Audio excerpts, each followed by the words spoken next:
मैं आप हज़रात के सामने इल्म दीन की मौजू पर गुफ्तगू करने जा रही हूँ।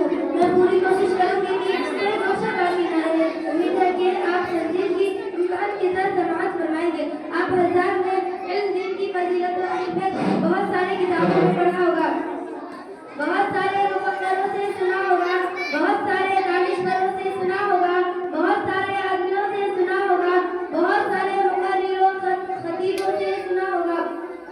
मैं भी आप हज़रात के सामने इसी अनुमान पर तकरीर करने की इजाज़त से आई हूँ।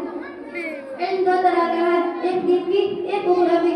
इल्म चाहे दुनियावी हो या उखरवी इंसान को इज्जत और फजीलत अता करता है, लेकिन दुनियावी इल्म सिर्फ दुनिया तक ही महदूद रहती है और उखरवी इल्म इंसान को दुनिया और आखिरत दोनों जगह रुसवाई और जिल्लत से निजात दिलवाता है और इज्जत और शौकत अता करता है। मैं आपसे सवाल करती हूँ, वो कौन सी साइंस जिसने आदम अलैहिस्सलाम को अपने का सदकर बना दिया?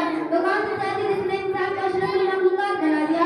वो कौन सी साइंस जिसकी वक़्त की वजह से अल्लाह ने इंसान को खलीफा बना दिया? वो कौन सी साइंस जिसकी फजीलत की बना पर रब्बे कायनात ने इंसान को अपना नाइब बना दिया? जहाँ इल्म की दौलत थी। जब रब्बे कायनात ने कुरान शरीफ नाज़िल फरमाए तो सबसे पहले वो आयतें नाज़िल फरमाई जिसका ताल्लुक इल्म से है, यानी इक़रा बिस्मि रब्बिकल लज़ी खलक़।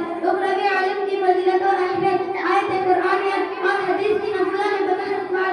अल्लाह ताला ने इरशाद फरमाया, क़ुल हल यस्तवी अल्लज़ीना यअलमून वल्लज़ीना ला यअलमून। ऐ मोहम्मद कह दीजिए कि अहले इल्म व अहले जहल यकसा नहीं हो सकते, जिस तरह तौहीद शुरूक यकसा नहीं हो सकते, जिस तरह हिदायत और जुल्मत यकसा नहीं हो सकते, जिस तरह रफ़ाक़त और अज़ावत बराबर नहीं हो सकते, जिस तरह हक़ व बातिल बराबर नहीं हो सकते। इसीलिए कि तौहीद की जिस शिर्क है, हिदायत